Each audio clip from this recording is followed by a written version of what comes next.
Hey guys, how's it going? Miso here, back with another video. This time we are going to be taking a look at Exos Heroes, one of the new gachas that came out earlier this week. So the reason why I'm making this video is because I've been trying to go online, look for guides, look for ways to learn about this game and learn how to play this game the most efficiently and most effectively as possible. And really, there is not much out there. A lot of, there's not many YouTube videos. Most of the YouTube videos are just about the initial summons and nothing beyond that. There hasn't been anything about basic gameplay advice. There hasn't been tips on, the different elements, how different mechanics works. And I did a bunch of research today and yesterday, hoping to find out more and make this video for you guys so that you don't have to go and scour the internet for this really hard to find information for some reason. But here it is. Here's 5 tips for you guys who are starting off the game, just to get you off on the right foot and make sure you're not making some of the mistakes that I did. First things first, we're going to start off with rerolling. So I know I said that a lot of people have done reroll videos out there, but I think I'm going to say a couple things that other videos have not really covered. So with rerolling, what you're going to want to do is, if you do want to take the path of rerolling, there's 2 paths. First path is just doing the selective summon, which is very easy. The second path is re-rolling and recreating your account if you don't get the unit that you want within the first couple summons that you get before the selective summon. So with that, if you want to take the path of re-rolling the first initial rolls, you're going to want to use an iPhone or an Apple account, an iOS device to do this. Because for Android, it pretty much is impossible unless you make a million emails. For iOS, what you can do is create a guest account, which Android doesn't let you do. And with that guest account, you can re-roll as many times as you want just by logging out. Now you're going to play through the tutorial, the prologue, and what's going to happen is after you're done with that, you're going to get to do some rolls. So one big mistake a lot of people do here, and what I did actually with my first account, is that I went directly into the screen because they kind of force you to, and then directly proceed into the selection recruit right there. And you should not do that.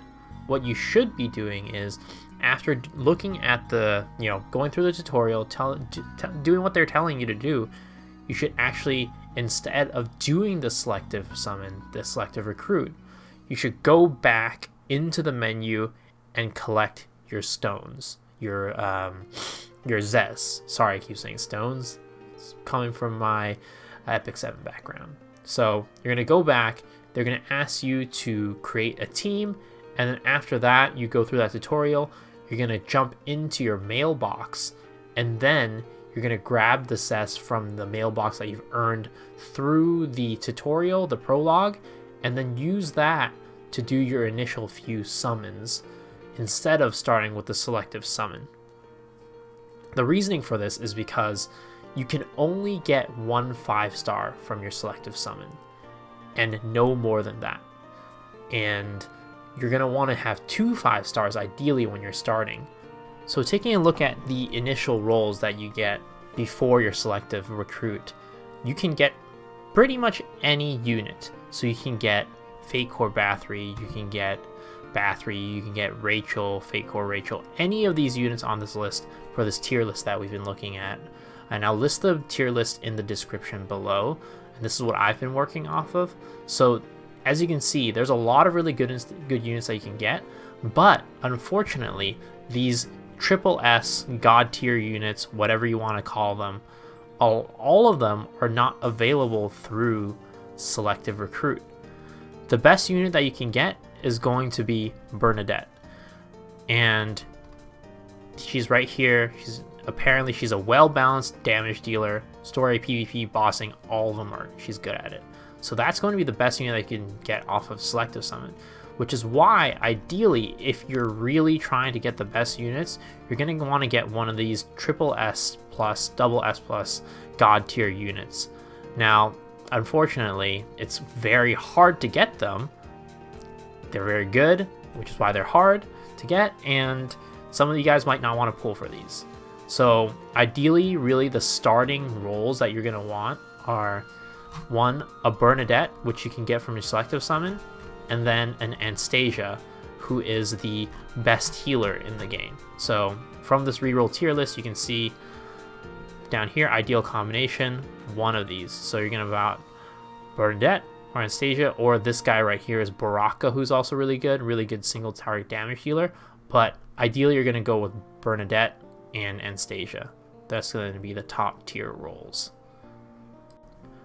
Jumping back into the game, you can see here that I'm going to start my free recruit. So that's the first one that you get. And this one, yet again, you can get any of the units in the game. You get from the most basic 1-star unit, which is what I got, to the best units of Fate Core units.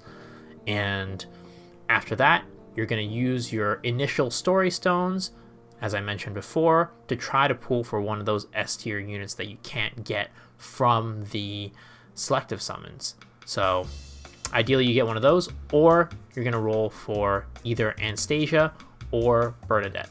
And this is the path that I was talking about for the one with re-rolling. So if you roll these and you don't get what you want, then you're going to log out and restart the process on your iOS device. Now, if you get what you want, then you can move forward. Or if you don't want to deal with that trouble, that hassle of re-rolling, that's fine too. You might have to pay a little bit more, or your progression might not be as great, but you can totally make that choice, because a lot of people aren't going to want to re-roll for their account and do this over and over again. And now let's say we got the unit that we wanted, right? And we're going to move on to Selective Summon. As you can see, this is the Selective Recruit, the Selection Recruit, or I keep calling it Selective Summon like they do in Epic 7, but this is where you're going to get your other 5-star. Now for this one, this is going to be unlimited re-rolls. So you can re-roll this as many times as you want until you get the units that you want. Ideally, you either have gotten, a Bernadette or Anastasia from your free rolls before this, or Baraka, or something even better. And then you're just looking for that second unit that you're trying to roll. So if you got a DPSer, then you're going to go for Anastasia, the healer. Or if you got Anastasia through your previous rolls, then you go for a DPSer like Bernadette or Baraka. Ideally Bernadette. So you're going to keep doing the Selective Summon, and after this, as you see, I got nothing, you can go and reselect it. And you do this over and over again until you get the unit that you want. Now, let's say I'm done rolling. I don't want to do this anymore. This is my final roll. I don't want to, keep going. I've been bored. And lo and behold, the fat guy out front steps aside. Then we get a rainbow cape for the guy that we want. And this guy is not Bernadette. But you know what? We're tired. We don't want to do this anymore. We're like, this guy's fine. He's got a dope-ass cat, Ramj. You know what? We're going to go with this guy. So we're going to go click confirm on him, look at all our units, and then click selection completed. And that's that. And we have our units. Now let's talk about units. So with every unit that you pull from 5-star all the way to 1-star, you're going to want to keep a single copy of every unit that you pull. Now, if you have dupes, you're fine to get rid of them, all but one copy. And that applies from 5-star all the way to 1-star. Keep one copy of everything. And the reason for that is because of dispatch and exploration. So go ahead, lock your units. That's the easiest way to make sure you don't lose them. And after that, I'm going to be showing you quickly over to the dispatch and exploration to show you why. Here's the dispatch and exploration screen. As you click in, you're going to see that I already have a couple of dispatches going on. And when I click recommended, it really only recommends the lowest tier units. It doesn't recommend any 5 stars, 4 stars. You're going to need your lower tier units for this section of the game in order to get those materials. And that's why you got to keep every single unit in terms of having one copy of each of them. And if we jump into exploration, that's going to be the same thing except for your 3 stars. As you saw with dispatch and now exploration, you can actually run multiple of these at the same time, which is why you're going to want a copy of each of the units, because you're going to be running multiple expeditions and explorations at a time, and you're going to need those extra units to run these. Now, you can level them up and tier them up to make them provide you with better rewards, but it still stands that you need these natural 3 stars to do so. Now let's talk about elements. So as you can see, there's 6 different elements in this game. There's darkness, light, machine, nature, and frost. And one thing that's important to note is that in Exos Heroes, unlike other gacha games, there's no elemental advantages or disadvantages, so you're not doing more or less damage depending on your element. Now what does matter is what element the attacker has versus the element of the Guardian Stone that the defender has. Now all units in the game have both an element and a Guardian Stone. As you can see with Rudley, he's a nature element with a darkness Guardian Stone. Bernadette, frost, and nature. Now that's very important and very different from one another. As you play through the tutorial, you know how to break. You use a ice element to break an ice Guardian Stone. Now the biggest difference between the element and the Guardian Stone is that not every unit has the same Guardian Stone. So for example, let's take a look at these 3 stars. This guy right here, Gregory, he has a green Guardian Stone, a nature Guardian Stone. But the next Gregory down below has a light Guardian Stone. Every unit, every individual unit that you summon, pool, whatever, has a different Guardian Stone. And that's important because in this game, there's a mechanic that you can use to switch your unit's Guardian Stones. So you go to the Door of Creation, and after that, you are going to want to click on Combine/Convert, and here is going to be the Guardian Stone elemental change for your heroes. And you're just going to select a hero, and for my example, I'm going to be using Bernadette, and there you go. You're going to click on that change button for 100 cess, and it'll randomly change your Guardian Stone element. And as I'm sure you know, this is really important because changing your Guardian Stone element means that you're changing what guard breaks you. And later on in the game, you're going to be able to get multiple element Guardian Stones from your gear. So not only are you going to have that on your hero, but you're also going to have gear that's going to give you additional Guardian Stones that'll make it harder for enemies to break you. Now, let's talk about the energy in this game, and otherwise known as Levistones. So you get your energy back fairly quickly, and there really isn't much to use your energy on. And something that I didn't know at the beginning, but kind of figured out through, I guess, looking at the screen and paying attention, is that story mode doesn't use any energy. So really, where your best use of your energy is on exploration. So as you can see, there's 2 different modes, smart exploration and normal exploration. For both of these modes, what you're going to be getting is experience, gold, gear, materials, and sunstones. And right now, those feathers. So really, this is a really great way to level up your units and get materials for upgrading your gear. So progression. This is a great way to progress in the game, and the best part is you really don't have to do anything. Exploration is a mode that goes and plays on its own. It'll dig up some materials, it'll go up against enemies and battle and fight automatically for you, and you don't have to do anything. It just uses up your energy and levels up your units and progresses you forward. Not in the story, but in terms of how strong your units are. And the other mode is smart exploration, which is basically just exploration, except you're going to be logged off the game, so you don't have to keep your phone or whatever your device is on. So don't waste your stamina, use it whenever you have it, and turn on smart exploration when you're logging off the game. The last thing that I want to talk about today is gear.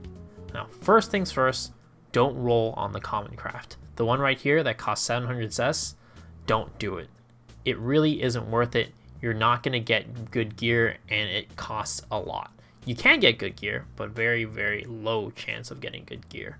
What you're going to want to roll on instead of the common craft is this Fate Weapon craft, and there's also Fate Armor craft, which you can get using the currency for a challenge mode mission. And that challenge mode mission is called Holy Dragon Grounds. And that's where you get the currency for this Fate Weapon and Fate Armor craft, where you have a chance of rolling golden gear. Whereas with common craft, you can still get the golden gear, but as you can see, you get a lot of other garbage as well. Now with upgrading gear, this is where I made the biggest mistake. You really want to avoid upgrading gear that's white, gray, green, or even blue, unless you really need it to progress through the story. And the reason for that is because the amount of mats it costs to upgrade that gear is not enough to outweigh the benefit that you're getting. What you really want to do to make your units stronger is level those units up, which is where exploration came in earlier. You really want to level your units up because that's where you're going to make your units stronger, the fastest, and the easiest. Gear is only number 2 to that. So what you want to do is level your units up to the point where they can't level up anymore, then you can start focusing on gear. But at the beginning, really just focus on leveling up your units, because that'll take you to the point where you're going to start getting purple gear that you can then upgrade to progress. Now, if you feel like you really need to upgrade gear because you don't think you have the units to progress you through the story, then you could probably upgrade some blue gears, and even in that case, only upgrade the weapon, head, body, or shoes, because the accessory slot really doesn't give you enough to warrant upgrading that at the beginning. And now, congratulations on making it to the end of the video. That's all I have to say for today, and I really hope that this was helpful in helping you get through those first couple areas, helping you avoid some of the mistakes that I made, and help you progress in the game efficiently. Please let me know if you have any other questions in the comments, because I'm sure there's other stuff that you have questions about, and the internet really isn't gonna tell you because nobody's really making it. I'm gonna go and do the research I need, or maybe progress far enough to where I learn those things on my own. Again, thank you guys so much again for watching. I will see you guys on the next one. Peace.